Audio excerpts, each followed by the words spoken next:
হজরত আলী রাদিয়াল্লাহু আনহু এর কাছে একজন ব্যক্তি এসে বলতেছে যে হুজুর, আমার নামাজে মন বসে না, নামাজে দাঁড়ালে শুধু দুনিয়াবি নানান চিন্তা আসে। হুজুর, আমার এই নামাজ কি আল্লাহ তাআলা কবুল করবে?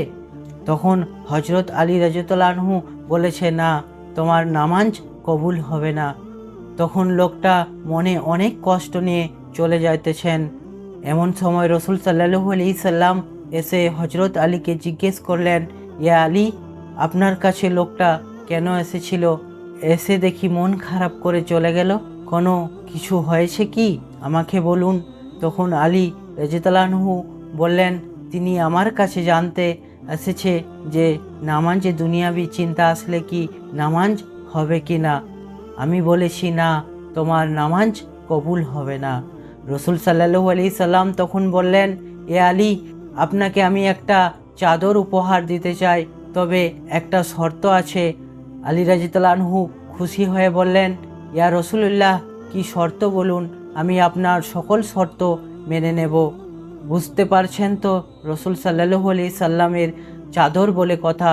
তখন রসুল সাল্লাল্লাহু আলাইহি সাল্লাম বললেন, ইয়া আলী, আপনি যদি এই মুহূর্তে 2 রাকাত নামাজ একনিষ্ঠভাবে পড়তে পারেন দুনিয়াবি সকল চিন্তা দূর করে, তাহলে আমি আপনাকে এই চাদরটি উপহার দেব। আলী বলল, এটা সাধারণ ব্যাপার।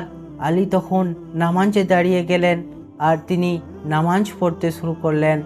এমন সময় তার মনের মধ্যে শুধু ভাবনা চিন্তা আসতে শুরু করলো, আচ্ছা, আমাকে রসুল সাল্লাল্লাহু আলাইহি সাল্লাম যে চাদরটা দেবেন সেটা কি ফাতিমার চাদর না রসুলের? আচ্ছা, চাদরখানা দেখতে কেমন হবে? এই ভিন্ন বিষয় নিয়ে ভাবতে লাগলেন।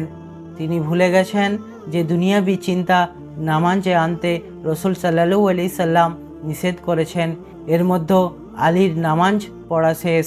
রসুল সাল্লাল্লাহু আলাইহি সাল্লামকে বলতেছেন, ইয়া রসুলুল্লাহ, আমি আপনার শর্ত মেনেছি, এখন আমাকে চাদরখানা উপহার দেন।